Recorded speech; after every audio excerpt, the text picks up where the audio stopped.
कन्नौज की जो घटना हुई, अयोध्या की जो घटना हुई, ये बड़ी अलार्मिंग है। आपको लगता है कि जो क्रिमिनल इन्वेस्टिगेशन है वो सही रास्ते पर है, या फिर ये एक पॉलिटिकल थिएटर में तब्दील होता जा रहा है कि एक दूसरे पर आरोप लगाओ और इसका स्कोर सेटल करो? देखिए, मुझे एक चीज़ महसूस हो रही है, 10 साल मोदी सरकार के गुजर चुके हैं, 7.5 योगी सरकार के गुजर चुके हैं। उन सरकारों के बारे में जब कोई राय ली जाती है तो सबसे बड़ी खूबी ये बताई जाती है कि महिलाओं का सम्मान करती है ये सरकार, उनकी सुरक्षा करती है, बेटियों पूरी तरीके से सुरक्षित है। तमाम बातें कही जाती हैं कि कोई बेटी, कोई बच्ची रात को 12 बजे भी बहुत सारा तोला सोना पहन के वो निकल सकती है, ये मिसालें दी जाती हैं। और सचमुच किसी हद तक सही भी है कि उत्तर प्रदेश में महिलाओं के सम्मान के लिए, सुरक्षा के लिए कुछ काम भी हुए, ये बात सच भी है। लेकिन फिर ये एपिसोड क्यों चल रहा है देश में भी, उत्तर प्रदेश में भी? आखिर ये बताइए, सरकार की सबसे बड़ी खूबी तो यही बताई जाती है ना, महिलाओं का सम्मान, बच्चों की हिफाजत। लेकिन ये बच्चियां, नाबालिग बच्चियों के साथ हर 3 महीने के बाद एक कहानी सामने आ रही है और सरकार उसको ब्रीफ करती है, मीडिया ट्रायल में आ जाता है और खुश होती है। शायद तो आरोपी तो गिरफ्तार हो गया, तो फिर क्यों शोर मच रहा है?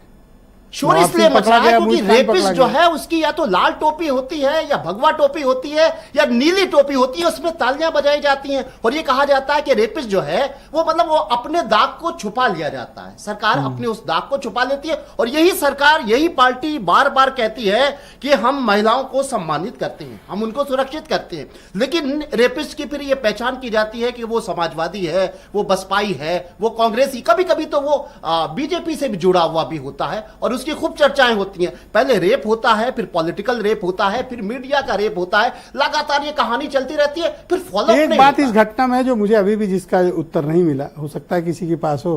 रात 11 बजे एक महिला एक बच्ची को लेकर नवाब सिंह यादव के कमरे पे क्यों गई? देखिए, उसकी कोई ना कोई कहानी होगी। मुझे लगता है कि उसके ऊपर कोई टिप्पणी नहीं की जा सकती है क्योंकि ये बहुत गंभीर इन्वेस्टिगेशन का मामला है ये, और इस पर किसी तरह की कोई टिप्पणी नहीं की जा सकती है। लेकिन ये जरूर है कि इस तरह की जो घटनाएं होती हैं उसमें दरिंदे होते हैं, उनका पॉलिटिकल कनेक्शन होता है। और ये हमारे भाई बैठे हुए हैं समाजवादी पार्टी के प्रवक्ता, उन्होंने अपना पल्ला झाड़ लिया। लेकिन एक बात याद रखिए कि नवाब साहब का ताल्लुक तो समाजवादी पार्टी से रहा है। ओके, बोलिए, आप कुछ कहना चाह रहे थे?